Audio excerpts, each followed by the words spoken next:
Hi, welcome back to Living with Autism.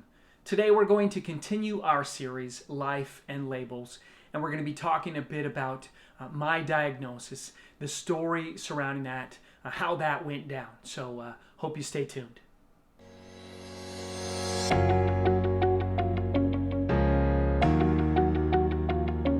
Well, again, welcome back. My name is Michael, and as I said, we're going to be continuing our series, Life and Labels, where we talk about autism diagnosis, a lot of things that surround that. And today we're going to be talking about my diagnosis, the story of that. And before I go on into that, I just want to give one caution that if you are thinking about getting a diagnosis, if you're interested in that, I encourage you, go for it. But just be careful that you don't pin all of your hopes or whatever it is on this diagnosis. We're going to be talking more about this in future videos, but there's a lot of reasons why I feel like there is non-diagnosis, misdiagnosis by not diagnosing. So just a word of caution there, and stay tuned in future videos. We'll be getting into that a bit more.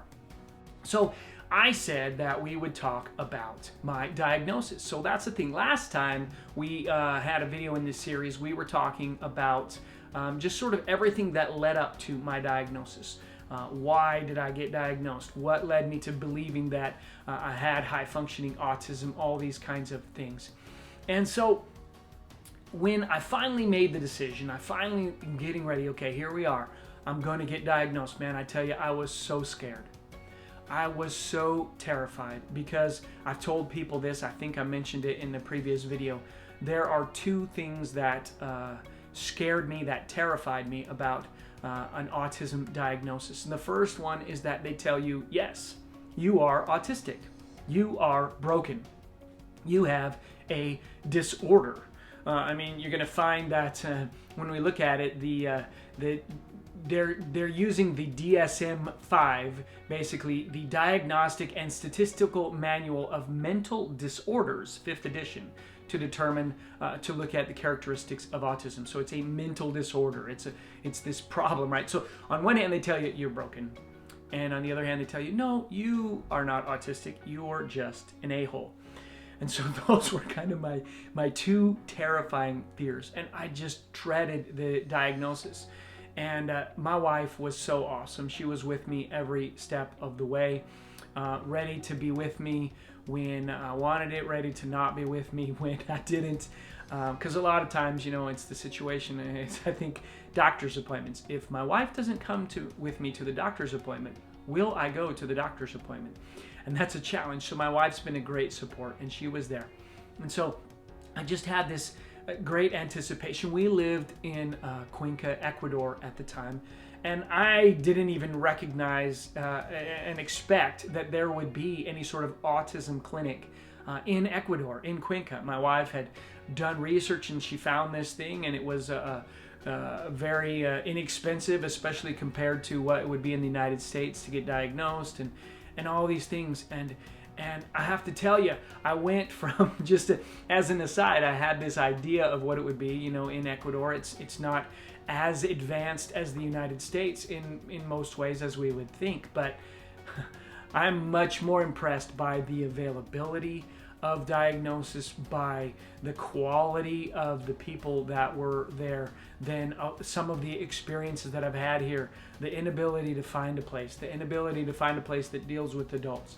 The feeling like people, having people do diagnoses that don't have any background or in this, that haven't studied all these issues. And so I look back now and realize how blessed I was to have the opportunity to be diagnosed there in Ecuador. But I remember just feeling really weird because it's like you're going here and here's a bunch of kids. And I walked in and I felt like, you know, they're expecting me to be a parent, and I go up there and yeah, I'm here for my autism diagnosis, and I just, it was the weirdest, strangest, most awkward feeling, and I felt like everybody was looking at me, and inside they're thinking, well, what's the matter with this guy, or something, you know, and it was really hard, but I went on, I continued. We sat down, we had an introductory meeting, you know, we planned what we were going to do. I was hopeful that it would just be sort of, you're in, you're out, you're autistic. Okay, next. And this was quite a process. It was quite a time. Over a number of days, we scheduled these things. And experiences may vary. I don't know. Again, this is one clinic that I did in Ecuador. Although my diagnosis is recognized throughout the world, the people that diagnosed me are certified worldwide. But every place does it differently. Every country probably has their own unique bents on things, but also each clinic is probably different. But the first thing that happened is we sat down and we had what's an ADIR. It's this diagnostic interview. And they talked to us, my wife and I, about childhood, about growing up, about how I was now and how I was how I am now and how I was in the past, and asked a lot of questions. And it was hard, because you're sharing about all these emotions, about all these feelings, about all these things that I hadn't really opened up to. Not only I had not opened up to anybody outside my family, I hadn't really opened up to my wife about the depth of the way I felt about things. She probably had a good idea based on the conversations we'd had and observing me, but and beyond that, I've never probably been fully honest with myself about how I felt in conversations, about how I felt when presented with a group of people, about all these kinds of things. And so it was really challenging. I was really nervous, and they would comment on stuff, and I'd recognize things, and I was spending a lot of time like wiping dust off the table, and all this stuff is going on. And so it was hard. It was good. It was good to talk about, but it was really hard. And then from there, I can't tell you all the order. It's kind of here, there, and everywhere. Basically, I have a list of the things that are there from my diagnosis. I have my diagnosis in Spanish that I've also translated to English. So I'm just kind of list of the things that they did. Additionally, there was what's the ADOS2. It's some other sort of test. And basically what happens there is that the person who is doing the diagnosing is presenting opportunities and just different situations, circumstances to be able to observe the subject, that would be me, and see how we responded. And so I'm not sure what all those things were. I do remember there was this book. It was a kid's book with frogs and wolves, and that's about all I can remember. And I just felt like I'm failing, right? Like I'm supposed to describe this, and I'm supposed to, I don't know. Just, it was so hard.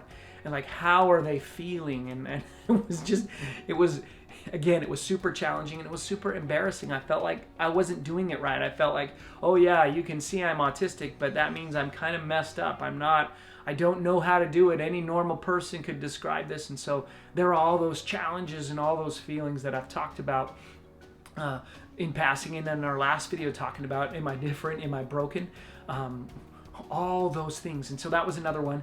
And then they give you the WAIS-4, WAIS-4, which is basically an IQ test. And so I took the IQ test in Spanish, which was very interesting.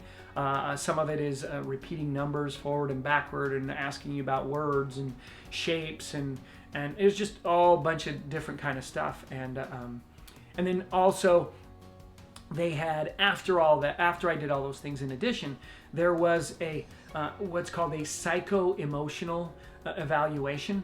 And so there were a couple of different things. I'm looking here on my notes. It's a questionnaire of irrational beliefs. So that sounds, I really don't like the name of that. It says, how irrational do you think? How irrational do you believe?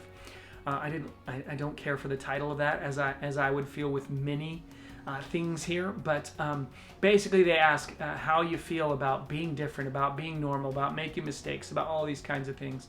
And then they also gave a social anxiety test, because as you probably would be aware or understand if you're familiar with autism, high-functioning autism in any way, social anxiety, all these things, they go hand in hand. And so that was not really part of my autism diagnosis per se. It was something they did during my autism diagnosis, but it was basically giving them and me a clue of where I sat, and with if we were going to do any sort of counseling or whatever it is, psychotherapy, I don't know what you call it, but how to proceed, where were the areas where there were things that needed to be worked on to help me. And so we went through all this stuff. It was over 2-3 days, 4 days maybe, I don't remember. I had to schedule it different times. It was a challenge because we were looking to move back to the United States very shortly. They were going on vacation to Spain. The doctor is from Spain.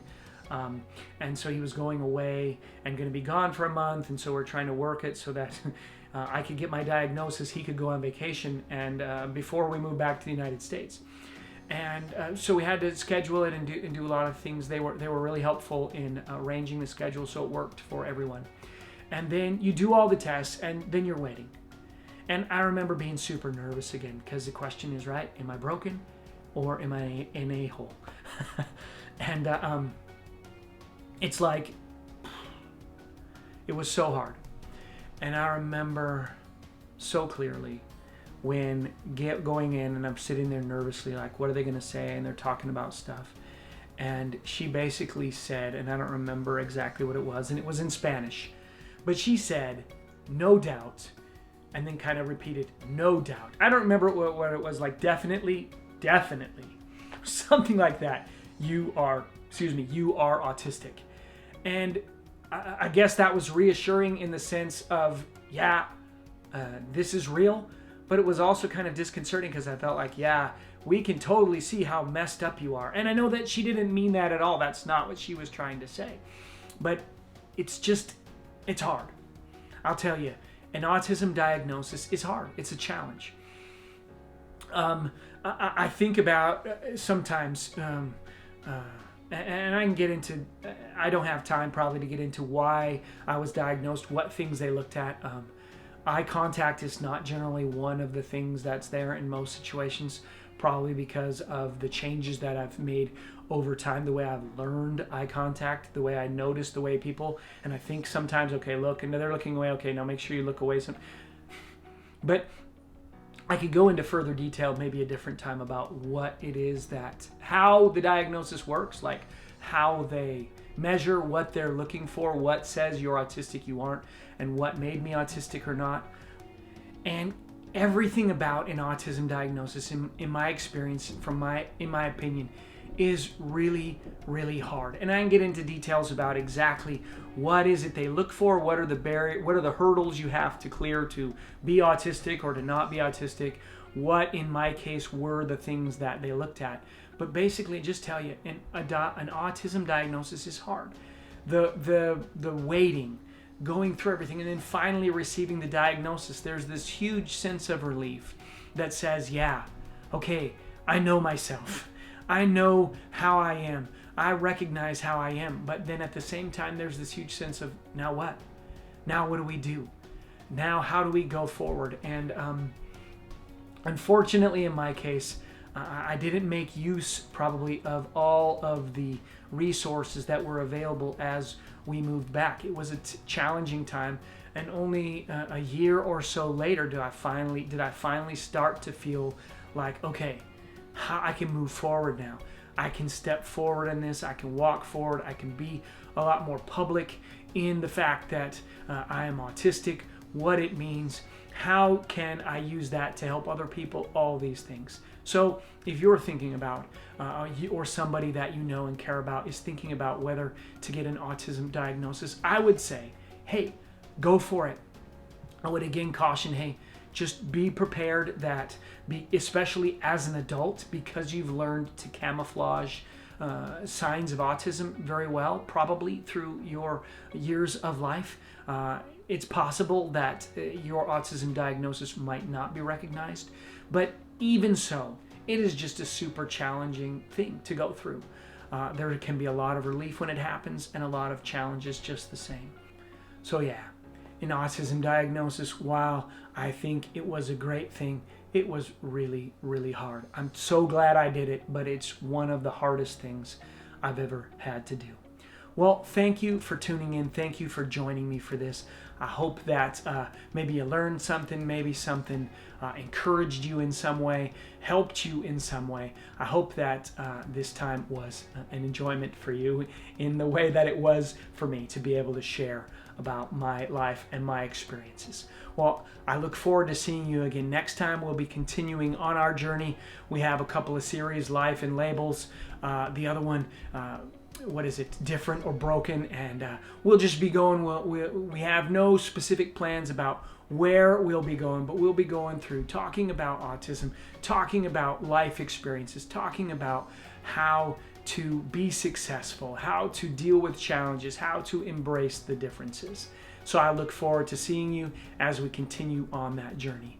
Until then, until next time, take care. Have a great day. Bye-bye.